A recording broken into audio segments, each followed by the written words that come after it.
It's nice to be proven wrong. Let's burn through that.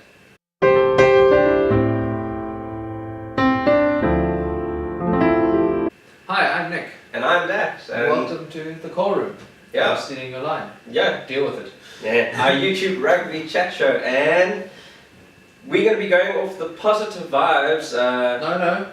We're not doing an Alistair Coetzee era here. We're going to focus on the negatives to really point them out and make sure we overcome them going forward. Nick and Nas. Okay. Or Nick and Darks. Darks. There you go. Darks brown. Darks brown.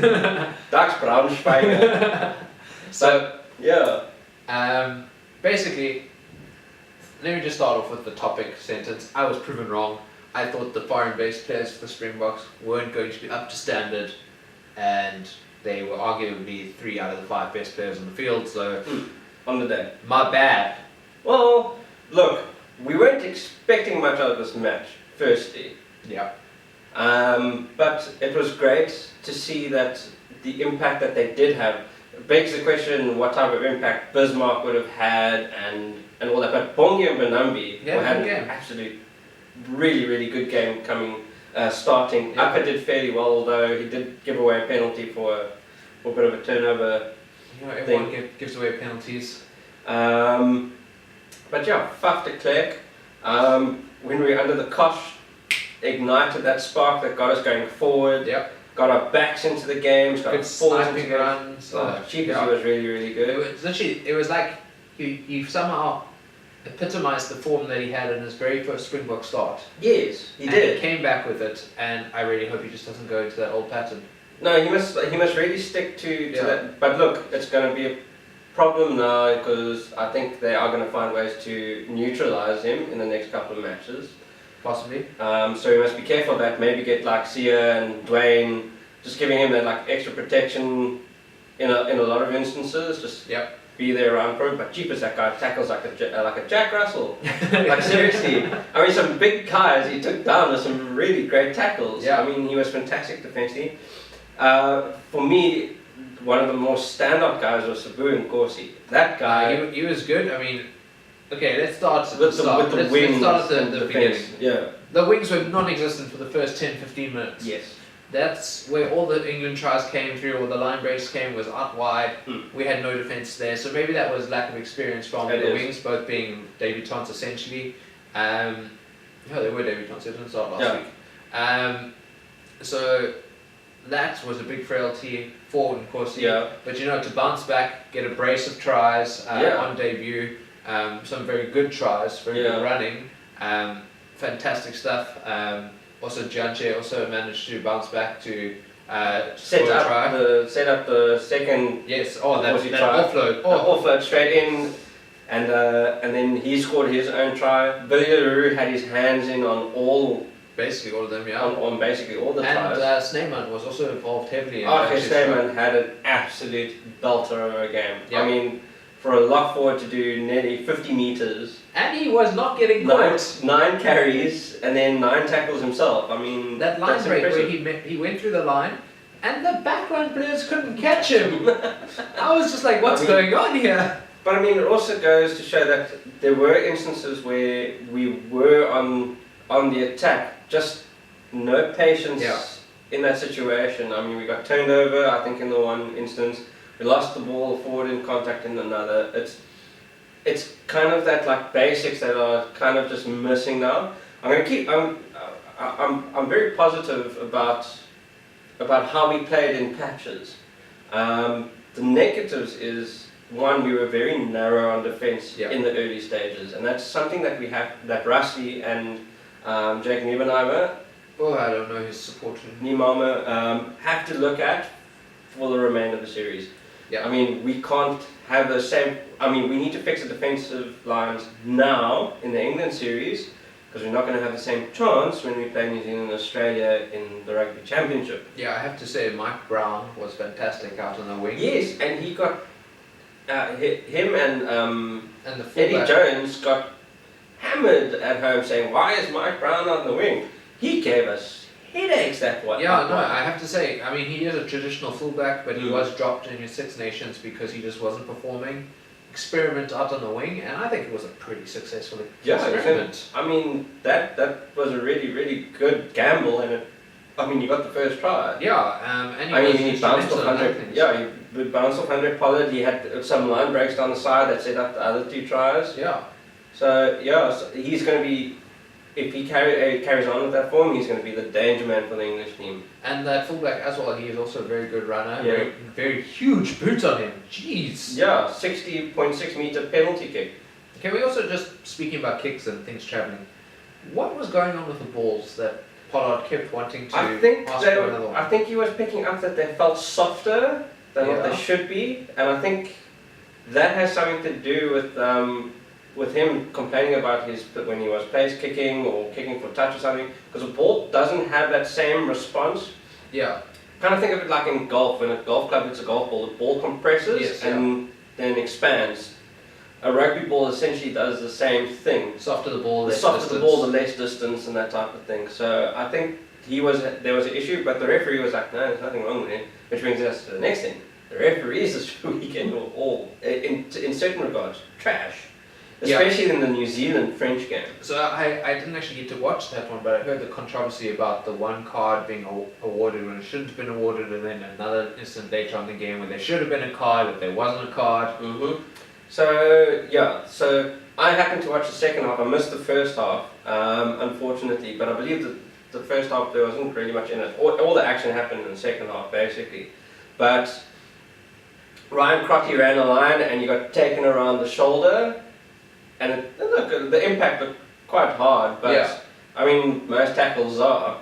And the ref didn't even call the TMO, nothing, just went straight yellow, off you go, and it turned the tide. And New Zealand, while the guy was sent off for the 10 minutes, they scored 3 tries in that space of time. So that turned the game. I mean, New Zealand eventually scored 7 tries in the second half. Yeah, I mean, 44 points in 50, one half. Yeah, 52. They won at 52-11, going into the break 8-11 down. Yeah. And no answer points in the second half for the poor French. I mean, they did try, and then twice got intercepted. But I mean, that's the issue with the French team. They blow hot and cold. They were fantastic in the first half. It shows you how a referee changes the tide of a match. Yeah. And I mean, the yellow card incident where it should have been yellow card was a double hit. One was very high around the neck and head area, and then the 2 players clashed their heads, and he was like, no, it's just a penalty. Yeah, and I heard that the one guy had to be stretchered off. No, not stretchered. He did have to go off. I mean, we really did. And then Sam Kane went off for a head assessment. He's not got much up there to worry about. Yeah, no, he's all bricks up there. But look, the New Zealand game, as much as that controversy was there, it just shows that New Zealand are next level in terms of their attack. And did you watch the Australia-Ireland game at all? No, I didn't watch that one. I have to say, Ireland, you let me down. Cut me deep. Irish eyes are not smiling. No, I was rooting for Ireland, and it just was one of those games where nothing exciting happened. I believe it was like hard and competitive. No, listen, they were competitive. There was lots of hits and hard tackles. The Australian defence just held them out. And also the Irish defence was just holding Australia back. There was 1 try scored in the whole game. 2 tries. Yeah, Australia scored both. But yeah, it was literally like, Well, Ireland, I think I've got 2 more chances to turn it around. Yeah, they think it's Ireland are going for the first time they're going to win a series in Australia. Well, they need to do it. Yeah. I seriously think they need. There's nothing special about the Australian team. No, but I mean, it just goes to show we had the top 3, actually all 4 Sanzar teams triumphed over the Northern Hemisphere opposition this weekend. So we got because Argentina beat Wales. Yeah. So just how that felt. I mean, this whole North versus South debate over what's the better rugby going forward, stuff like that. It's really got to get you thinking that. Well, look, we've always considered the Southern Hemisphere a lot more dominant than the Northern Hemisphere. Yeah, which is interesting, but I mean, it's always been seen that way. I mean, different conditions. I think that the English winter's a lot harsher than ours. I think it might also be the kind of domestic structures. I mean, when you go to most European countries, they allow foreigners to play in their domestic structures, which the one argument is, oh, you're allowing the best to play the best kind of thing, but you're not growing that local talent, whereas you look at all the Southern Hemisphere giants.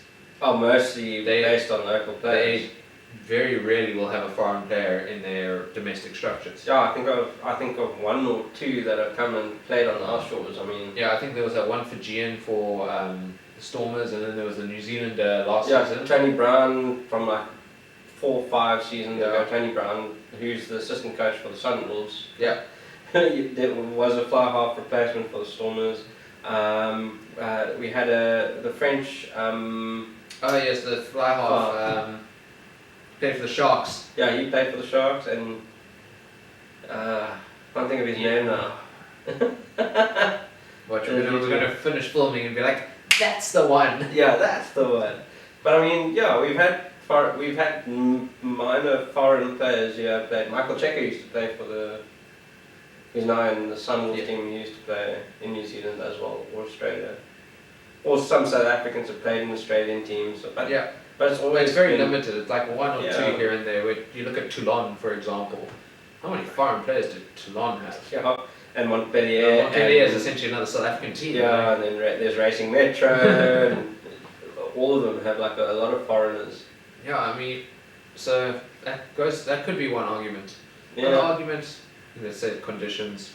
Yeah, conditions are vastly different, but I mean, let's also put a feather in the cap of my captain, Sia Khaleesi. Yes. Who, look, I mean, most teams when they're 24-3 down in the first 15 minutes tend to climb up. I mean, a perfect example was last year when New Zealand beat us 59-0, where poor old Ivan Etzebeth kind of retreated in his shell a little bit. Yeah. Great turnaround by an inexperienced squad. Yeah, and for those who watch the game at least, I would be interested to see SuperSport viewership stats to actually see if it had a dip after the first 15 minutes or not. I had some messages coming through saying, "Yo, we're going to get a hiding, guys." Yeah, it was heading that way. Yeah. It really, really was.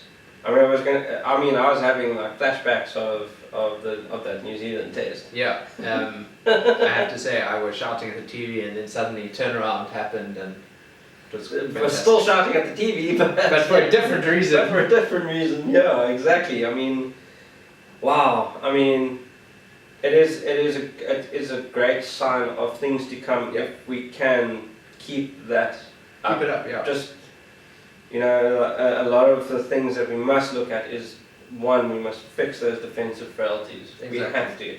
Look, there wasn't anything bad tactical kicking wise. I thought that was okay on the day. Yeah. I think there was one that went straight up in the air from Faf, but we and then there's one. I think there's one that went out in the full. But I mean, look, those do happen. With thinking of Andre Pollard missing a few penalties this past weekend, Bowden Barrett had a less than 50% kick percentage in his game against Spurs. He's not a kicker. Well, there's Geordie Barrett and there was Damien McKenzie. Yeah.